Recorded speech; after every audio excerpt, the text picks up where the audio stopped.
Assalamualaikum warahmatullahi wabarakatuh. Salam sejahtera untuk kita semua. Om Swastiastu, Namo Buddhaya, dan salam kebajikan.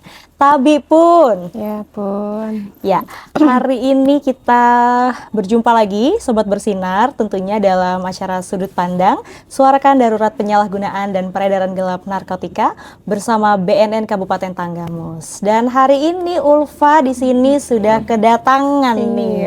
Ya, sudah kedatangan Mbak yang cantik dan tentunya akan sharing juga di Sudut Pandang. Jadi kita punya sebutan nih Mbak untuk penonton kita namanya Sobat Bersih Narkoba, Sobat Bersinar gitu.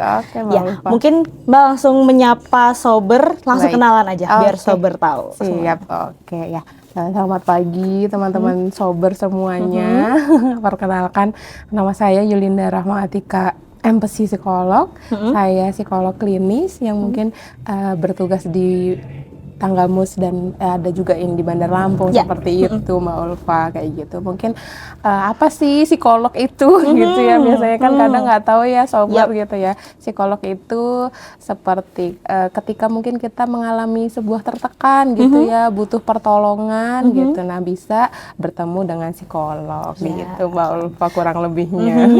Berarti Mbak Tika ini tugasnya sharing and caring ya sama orang gitu ya. Wah, seru banget gitu. Nih. Ya, dan masih muda loh ini ya kelihatannya ya. Ya, masih muda tapi tetap menjadi bermanfaat ya tentunya ya, sesuai dengan porsi dan tugas kita masing-masing gitu. Ya, dan hari ini Mbak Tika ya manggilnya. Boleh. Ya, Mbak Tika, hari ini kita pengen ngobrol-ngobrol nih. Jadi kalau di BNN itu karena fokus kita kan tentang narkotika ya. Seperti yang kita ketahui banyak sekali remaja nih khususnya di Kabupaten Tanggamus, Pringsewu dan sekitarnya. Ini yang mereka itu sudah mengenal bahkan melakukan penyalahgunaan terhadap narkotika. Oke Mbak Tika, kita tuh sering mendengar bahwasannya ada stereotip yang mengatakan bahwasannya remaja itu impulsif, kemudian terus pokoknya ingin selalu mencoba hal yang baru, emosional gitu ya. Sebenarnya dari psikologi apa sih yang mendasari hal-hal tersebut? Betul.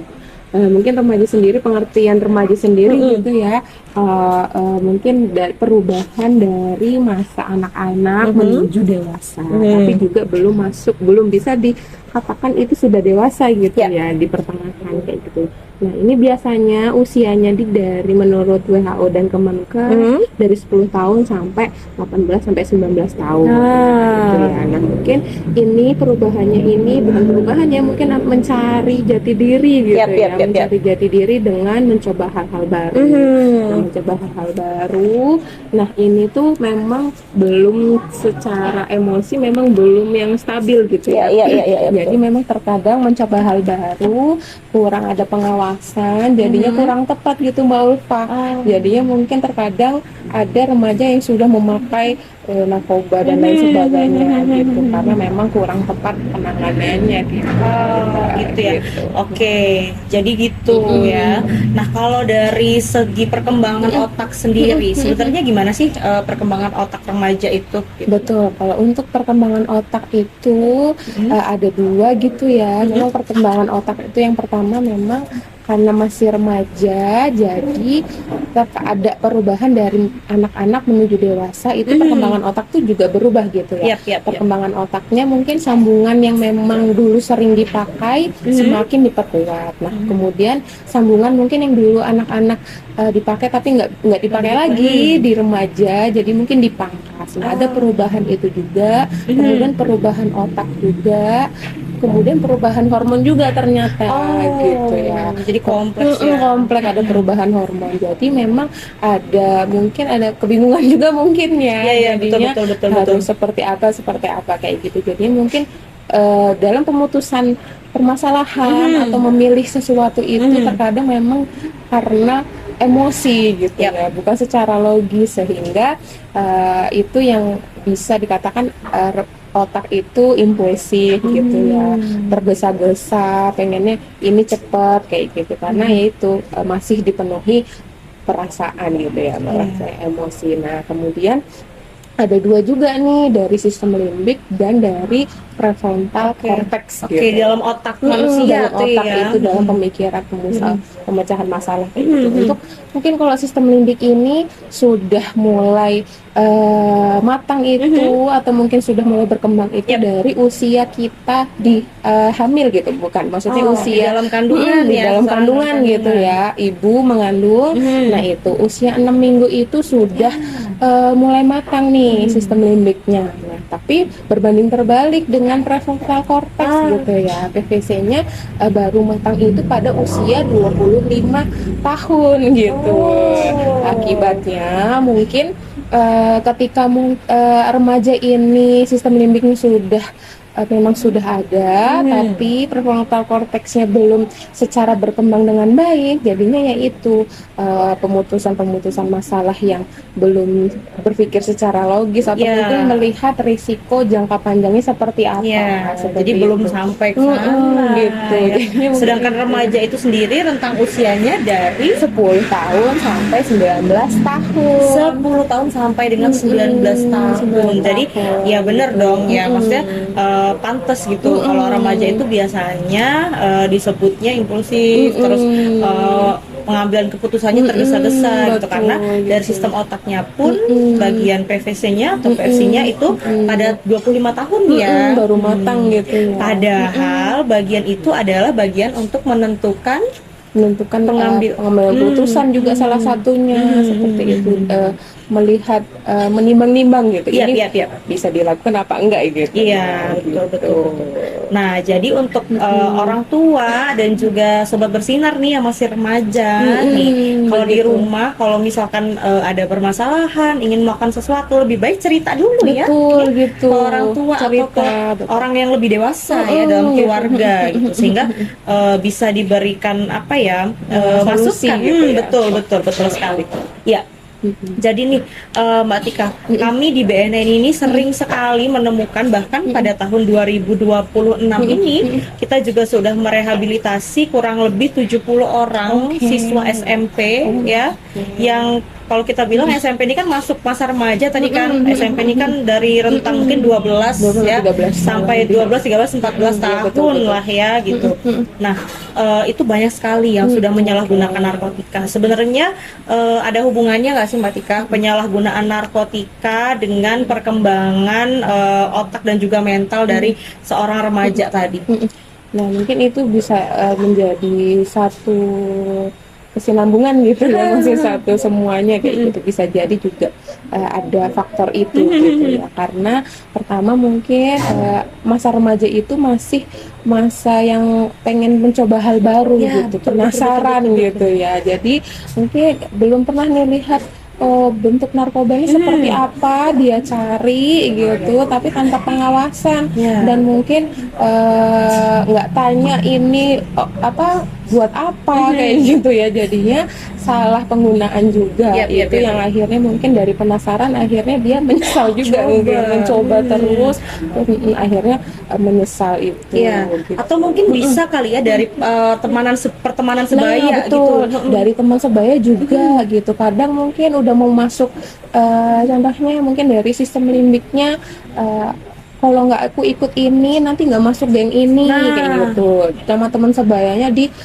dikucilkan gitu, atau mungkin dibullying kayak gitu. Terus tapi sebenarnya dari prefrontal cortexnya sudah mengingatkan gitu, kalau ini nih kurang tepat gitu atau kurang baik kayak gitu, tapi karena masih balik lagi remaja itu masih berkembang terus, jadi perasaan emosi yang memang tinggi gitu ya daripada secara logisnya, jadi dia lebih memilih bareng temennya gitu, takutnya nanti dikucilkan, nggak punya teman seperti itu. Akhirnya sebenarnya dia tahu gitu ya, kalau itu berakibat nggak baik untuk kedepannya, tapi karena itu dimunculkan karena proses emosi yang masih terus berkembang, jadinya ya itu lebih memilih teman sebaya. Jadi itu juga itu, ya mungkin alasannya banyak sekali ya, kayak misalkan terjadi tawuran, terus kenakalan remaja yang lainnya terlepas juga dari narkotika kan, Betul, maksudnya betul, kan betul. itu karena tadi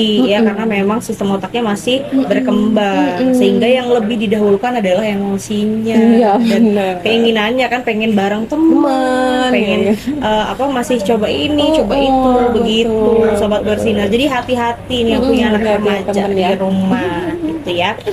Kemudian kalau kita berbicara tentang penyalahgunaan narkotika nih Mbak Tika, mungkin saya dan juga sobat bersinar yang ada di rumah ini pengen tahu nih, sebenarnya kalau bisa dijelaskan apa sih efek jangka panjang, efek jangka pendeknya seorang remaja nih khususnya yang dia sudah terjerumus ke dalam penyalahgunaan narkotika. Mungkin Mbak Eva sebelumnya mau sharing dulu gitu. boleh. Saya pernah sekali ada konseling, ternyata remaja itu menggunakan zat gitu ya, zat tertentu seperti itu. Nah, saat konseling itu ternyata berbeda sekali dengan remaja-remaja lainnya gitu ya, dalam proses menganalisis pertanyaan gitu ya, ternyata lebih lambat untuk menerima itu. Oh, jadi ternyata otak juga sangat mempengaruhi gitu ya, karena menggunakan obat narkoba gitu ya. Nah, jadi memang jangka pendeknya mungkin yang pertama ada penurunan secara ingatan gitu ya, konsentrasi akademiknya akan menurun gitu, karena konsentrasinya Karena konsentrasinya juga sulit ya, sulit konsentrasi untuk gitu ya. konsentrasi hari itu gitu ya. Kemudian jangka panjangnya itu bisa mengganggu kesehatan mental kita ternyata gitu, kalau tidak ditangani dengan tepat gitu ya. Karena kita nggak tahu nih proses dalam tubuh kita, zatnya kemana-kemana gitu ya. Atau mungkin setelah menggunakan itu dikucilkan orang lain, terus akhirnya merasa cemas atau stres, terus akhirnya tidak dihadapi dengan baik kayak gitu, ditekan, akhirnya itu bisa mengganggu kesehatan mental kita. Betul, betul banget ya. Dan apalagi remaja ini kan masih panjang perjalanannya Mbak Tika ya. Jadi kalau kita ngomongin anak SMP aja, nanti dia masih naik jenjang lagi ke SMA, perguruan tinggi mungkin ya gitu. Jadi masih aduh sayang sekali ya kalau sampai dia sudah terjerumus gitu, bahkan sampai adiksi terhadap penyalahgunaan narkotika. Aduh sayang banget gitu. Ini juga sering kita ingatkan sih Mbak Tika, karena beberapa juga klien kami itu juga tadi yang saya sebutkan, ternyata udah banyak banget kan yang 70 orang itu yang dari SMP itu gitu kan. Nah itu yang selalu kami ingatkan juga gitu, karena masa muda, bahkan mereka tuh kayaknya kalau bisa dibilang belum menyentuh masa muda ya, masih mulai banget nih, baru mulai gitu ya. Jadi harus waspada nih terhadap penyalahgunaan narkotika. Oke.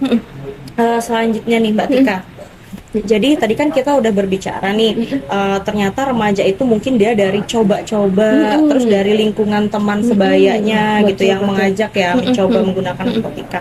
Ada nggak sih faktor-faktor lain yang mendorong seorang remaja ini untuk memutuskan pengen coba gitu, atau mungkin stres atau gimana gitu? Ya mungkin ada beberapa gitu ya, mungkin ada stres akademik juga bisa, atau mungkin banyaknya tuntutan gitu. Banyaknya tuntutan dari berbagai macam hal gitu, mungkin dari keluarga, atau mungkin teman sebaya, atau mungkin dari dirinya sendiri juga bisa gitu ya, ternyata kayak gitu, yang nge-pressure diri kita akhirnya nggak sesuai apa yang kita pengenin, terus hasilnya nggak sesuai. Nah itu bisa jadi mencari hal kesenangan di luar gitu ya, dan yang nggak tepat, contohnya narkoba itu. Oh jadi berarti bisa ya, maksudnya kita tuh mempressure diri kita sendiri gitu ya? Betul ya, karena mungkin bagus, ambisius bagus ya, tapi kalau terlalu kan takutnya mempressure kita sendiri dan kita memang nggak mampu. Nah itu kan ada berbanding terbalik gitu. Betul. Nah ini sebenarnya ilmu baru juga sih buat saya gitu. Maksudnya artinya yang bisa stres, yang bisa tertekan tuh bukan hanya orang dewasa aja ya kan. Kayaknya kan kalau orang dewasa tuh kan stres kerjaan, terus lain-lain wah banyak. Ternyata anak-anak remaja juga bisa banget loh gitu, karena tadi ya khususnya mereka juga masih dalam masa perkembangan tadi gitu. Jadi lebih rentan ya malah. Iya, iya, iya. Traumatik juga ternyata Mbak. Bisa juga Bisa memicu. juga Wah. salah satunya kayak gitu, yang akhirnya mencari tempat aman yang nyaman di luar, karena di rumah juga nggak dapat gitu. Ya. Juga bisa jadi Iya, gitu. jadi berarti artinya orang tua juga harus punya peran di Betul, sini iya. gitu. Jadi jangan sampai remaja, anak-anaknya ini justru mencari ketenangan, kenyamanan kepada hal yang salah, yang tidak Betul, tepat iya Mbak. gitu. Oke, aku pengen tahu nih Mbak Tika, gimana sih kita bisa membedakan nih remaja yang wajar aja gitu, dia masih dalam proses pencarian jati diri, dengan remaja yang sudah kita harus waspada nih, ini udah lampu kuning nih, jangan-jangan menyalahgunakan narkotika gitu. Kira-kira kalau dari segi perilaku itu apa sih yang biasanya menjadi ciri-ciri gitu? Oke. Mungkin pertama memang mencari jati diri itu ya wajar gitu ya. Mencari gaya berpakaian yang berbeda itu wajar, atau mungkin mencari potongan rambutnya yang berbeda juga itu wajar ya, karena itu mencoba hal baru, atau mungkin mencari pengalaman yang baru kayak gitu, hobi yang baru itu ya wajar. Tapi kalau sudah mungkin buat parents-parentsnya di rumah gitu ya, kalau memang pribadi anak itu tiba-tiba yang awalnya ceria terus seminggu terakhir jadi redup di rumah di kamar aja gitu, memang itu harus udah jadi lampu kuning gitu ya. Kitanya juga harusnya aware gitu ya, jadi ditanya nih atau divalidasi nih anaknya, kenapa sayang gitu, atau mungkin lagi kenapa, capek atau gimana kayak gitu ya, ditanya gitu ya, karena sebenarnya mereka sebenarnya pengen ditanya gitu ya. Ada yang memang ada yang mungkin langsung cerita, tapi ada juga yang pengen ditanya, karena balik lagi masih ada dari anak ke remaja gitu ya, kemudian masih anak-anak lagi gitu ya, jadi mungkin divalidasi perasaannya. Kemudian kalau sudah berapa hari di kamar, terus mungkin pribadinya sudah diam saja, kemudian punya temen tapi dirahasiakan gitu kayak ya. gitu. Kemudian ada dia pasti kan karena di orang tua di rumah kan 24 jam gitu ya, jadi tahu nih ada perubahannya walaupun sedikit gitu, pasti tahu kayak gitu. Nah itu kalau sudah ada menemukan itu, baiknya dikonfirmasi kenapa gitu ya. Dan kalau memang dirasa ada yang kurang tepat, mungkin nggak ada salahnya untuk cari pertolongan pihak lain. Cari pertolongan kayak gitu supaya tahu nih apa yang harus dilakukan. Betul sekali. Jadi ini juga banyak Mbak Tika, ternyata orang tua yang kadang tuh dia merasa anaknya nih ada perubahan nih ya kan, atau anaknya nih kayak susah diatur gitu. Tapi ketika ingin mencari pertolongan itu mungkin ada rasa enggan ya kan. Mungkin enggannya ya banyak faktor sih sebenarnya, karena mungkin faktor biaya ya, khususnya kalau mau langsung dibawa ke, bahkan ada loh yang orang tua itu sudah mengetahui oh anaknya nih kayaknya pakai narkoba gitu, tapi beliau masih enggan untuk bawa ke BNN karena takut mungkin. Nah ini sekalian nih, karena lagi nyambung, Ulfa mau informasikan juga bahwasannya rehab di BNN itu gratis, Sobat Bersinar, tidak dipidana dan juga identitasnya dirahasiakan. Jadi dari 3 jaminan ini seharusnya para orang tua dan juga masyarakat itu tidak perlu takut lagi. Gitu. Karena kalau misalkan bukan sekarang mau kapan lagi ya kan? Gitu ya, Dan nanti terlambat. iya benar. Dan nanti kalau misalkan kalau seseorang yang menyalahgunakan narkotika ini kan makin lama dibiarkan, dia akan semakin terjerumusnya semakin jauh gitu. Jadi harus segera ditolong gitu. Benar-benar. Nah, Mbak Tika, kita udah ngobrol banyak banget nih terkait dengan remaja, perkembangan otaknya, kemudian juga alasannya kenapa sih remaja itu kok cenderung lebih mudah tertarik dengan hal-hal yang negatif gitu. Nah, Mbak Tika boleh dong kasih pesan-pesan nih untuk remaja, mungkin untuk orang tuanya juga yang ada di luar sana, untuk senantiasa menjaga diri nih biar tetap bersinar. Bersinar begitu. Mungkin sobat-sobat di rumah gitu ya. Pertama memang jangan takut untuk mencari pertolongan gitu ya. Kalau ketika kita merasa tertekan gitu ya, atau mungkin merasa banyak tekanan yang sampai mengganggu psikis dan fisiknya seperti itu, karena kita sebenarnya nggak sendiri gitu, bisa dengan bantuan orang lain seperti itu kayak gitu. Nah Itu kemudian jangan takut untuk meminta pertolongan gitu, karena biasanya takut dibilang lemah gitu ya Mbak ya, gitu ya. Betul Takut banget dibilang nih, khas lemah. remaja banget lah, pengen pokoknya keren nih, gue Keren bisa banget kayak gitu, gue bisa kemana-mana sendiri gitu. Jadi mungkin kalau jangan takut kalau dibilang lemah kayak gitu, karena sebenarnya kita bisa menyelesaikan, tapi butuh bantuan orang lain supaya tahu harus apa nih yang cocok, penanganannya, intervensinya yang mana yang cocok supaya remaja itu bisa beraktivitas seperti biasa kayak gitu. Nah, kemudian untuk orang tua, Nah, memang caranya untuk mendengarkan gitu ya, mendengarkan dulu apa yang memang dikeluhkan anak kayak gitu ya. Tanya dulu, validasi dulu perasaannya kayak gitu. Memang ada ya beberapa anak memang sulit gitu ya, ada yang nggak mau cerita, ada yang mau ditanya kayak gitu aja. betul. Tapi memang kita sebagai orang tua harus mengantisipasi juga gitu. Jadi supaya kita tahu nih apa keinginannya, apa memang yang pengen diutarakan. Kadang mungkin di rumah tidak menyalahkan gitu ya Mbak kayak gitu, tapi memang terkadang di rumah hanya mendikte saja gitu ya, atau mungkin hanya memberikan ini tapi tanpa memberikan alasannya. Ya, betul Itu banget. mungkin agak berbeda gitu ya dengan remaja-remaja dulu gitu. Betul banget. Betul, kalau remaja sekarang itu harus dikasih alasannya bunda-bunda dan ayah di rumah kayak gitu. Kalau nggak dikasih alasannya, dia nggak bisa cara berpikirnya akhirnya terus akan dilakukan gitu ya. Karena apalagi dengan keterbukaan informasi sekarang kan. Jadi kalau nggak dapet dari tempat yang tepat, dia bisa cari justru di tempat yang lain. Misleading gitu ya. Ya dia searching di chat GPT atau mungkin Google gitu. Jawabannya seperti ini. Nah, dia memahami itu tapi tidak dipahami di rumah ini seperti apa kayak gitu. Jadinya itu yang akhirnya menjerumus ke yang kurang tepat gitu. Jadi mungkin buat orang tua juga nih, jangan malas untuk mencari jawaban yang tepat yang memberikan, karena memang kayaknya juga agak ribet sih. Memang sebenarnya ya namanya jadi orang tua itu kan bukan pekerjaan yang mudah ya kan.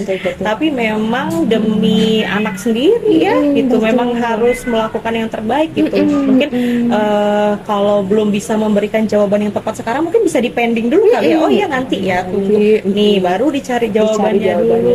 Nah, baru dijelaskan gitu.